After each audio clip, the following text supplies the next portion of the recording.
Bonjour. Alors, éduquer pour innover et innover pour éduquer. Pourquoi l'innovation est-elle si difficile dans l'éducation? Évidemment, là, je vais vous parler dans le contexte québécois. Premier facteur, la formation initiale des enseignants du Québec.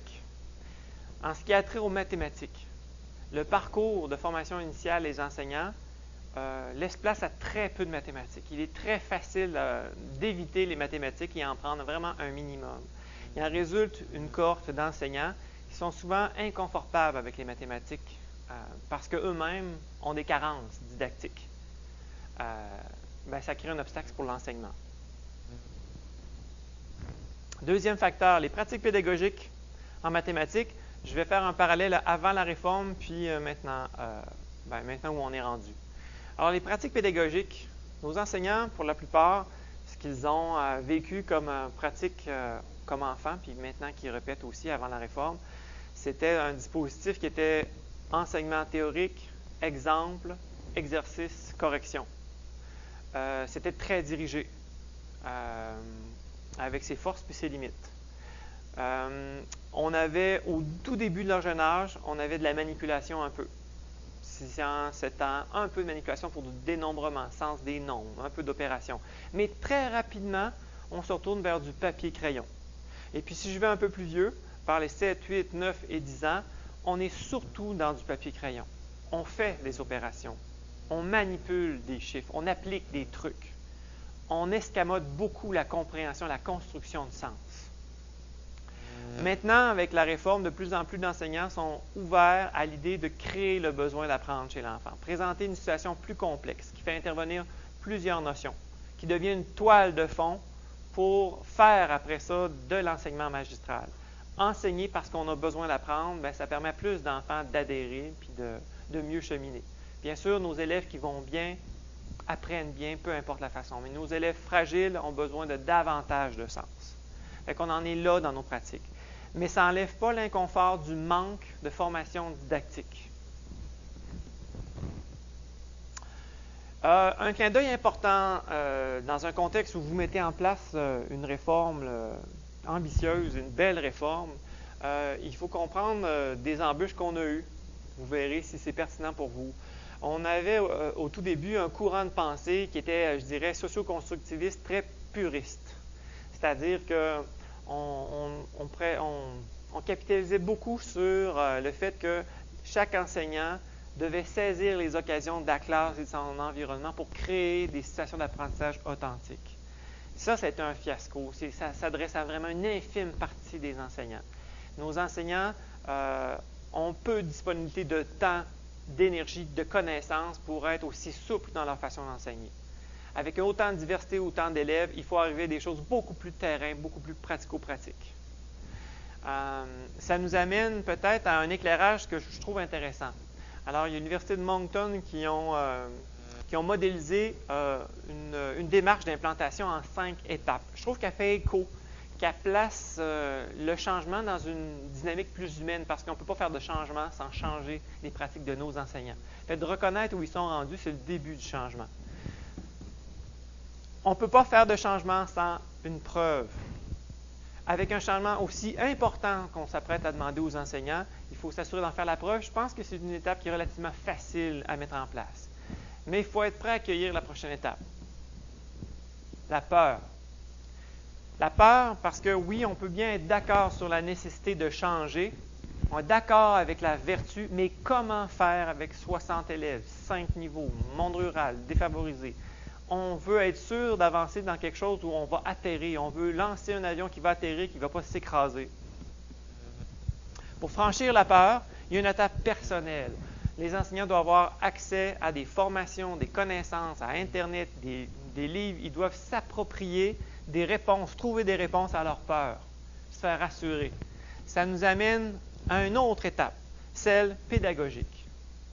Maintenant que je suis convaincu qu'il y a quelque chose à faire, que je commence à voir poindre la possibilité de lancer dans une aventure qui va atterrir, je dois leur fournir des modèles pratico-pratiques, balisés, qui vont maximiser les chances de succès. Et seulement après avoir vécu quelquefois une situation d'apprentissage peut-être plus ouverte, ou en tout cas des modalités différentes, je vais m'approcher de l'idéal qu'on avait au départ d'un professionnalisme. C'est-à-dire un enseignant qui est capable de s'approprier une situation puis de l'adapter à son style, celui des élèves, de son environnement. Mais il n'y a pas de raccourci à faire. Alors, nous autres qu'on avait vécu comme embûche au début, on a fait la preuve.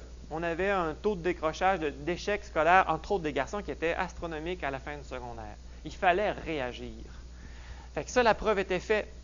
On avait des courants de pensée qui étaient porteurs. Mais ce qu'on espérait, c'est que ça, les profs tombent tout de suite au professionnalisme, c'est-à-dire qu'avec la vertu, la théorie qu'on leur donne, ils devaient transformer ça en du vrai en classe en fonction de leurs élèves, de l'environnement, de ce qu'ils ont. La marche était beaucoup trop haute pour les mettre en marche. Donc, une fois qu'on est plus au conscient de ces étapes-là, c'est plus facile à un enseignant, un tuteur, un formateur de cerner son groupe. Est-ce que je fais face à la peur? Il faut que je rassure les gens. Il faut que je leur donne l'information, je leur donne des exemples. Avant, et ça viendra plus tard, le professionnalisme. Ah, évidemment, cette boucle-là n'est pas linéaire. Hein? À chaque fois que je vais aborder peut-être une nouvelle notion, une nouvelle façon de faire, cette boucle-là risque de revenir, puis il faut savoir accepter ça. Un exemple innovant, le lexique mathématique. Je vous faisais part qu'on avait une lacune au niveau là, des connaissances didactiques de nos enseignants. Fait qu'il fallait trouver une façon de compenser ce manque de connaissances là, en mathématiques. Donc, on a plus ou moins de pouvoir sur la façon dont ils vont appliquer certaines activités, même les choisir à l'occasion. Par contre, ce qu'on leur suggère, c'est un outil destiné à l'enfant pour qu'il recueille, qu'il structure ses apprentissages.